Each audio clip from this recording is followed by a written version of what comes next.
আমাদের বাড়ির সামনে এত সুন্দর একটা রেজর্ট হয়েছে আর আমি আসবো না, এমন কি হতে পারে? আর এসেছি যেহেতু তাই ভাবলাম তোমাদের সাথে একটা ছোট্ট ভিডিও শেয়ার করি। এই রেজর্টটা ওপেন হওয়ার আগে আমি অনেক কবার এসেছিলাম আর ওপেন হওয়ার পর আজকে প্রথমবার এসেছি। এখানে ভিতরে আর বাইরে দু জায়গায় সিটিং এরিয়া ছিল আর বাইরে অ্যাম্বিয়েন্সটা এত সুন্দর তাই ভাবলাম আমরা বাইরেই বসি। এখানে আমি দিনের বেলা অনেক কবার এসেছিলাম কিন্তু রাত্রেবেলা আজকে নিয়ে দুবার আসলাম আর তার উপর আগের বার ফটো তুলতে পারিনি বেশি, তাই ভেবেছিলাম এবার অনেক ফটো তুলে নেবো। আর তোমরা ফটোফট এখানে মেনু কার্ডটা দেখে নিও পজ করে। খাওয়ার অর্ডার করার অনেকক্ষণ হয়ে গেল কিন্তু খাওয়ার আসছিল না, তাই ভাবলাম কিছু ফটো তুলে নিই। আর এই ব্যাকগ্রাউন্ডটা এত সুন্দর, আমার ফোনে প্রচুর ভিডিও আছে, তোমরা অবশ্যই চেক করে নিও। চলো ফাইনালি আমাদের খাওয়ার চলে এসেছে। এখানে আমরা কফি আর পকোড়া অর্ডার করেছিলাম, যেহেতু ইভিনিং এ এসেছি তাই এগুলোই অর্ডার করেছিলাম।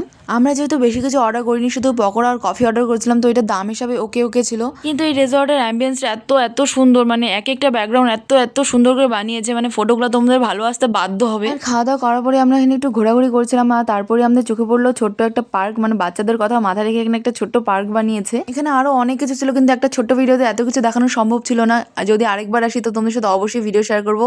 আর আজকে ভিডিওটা আমি এখানেই শেষ করলাম। দেখা হচ্ছে নতুন একটা ভিডিওতে। আজকের জন্য টাটা।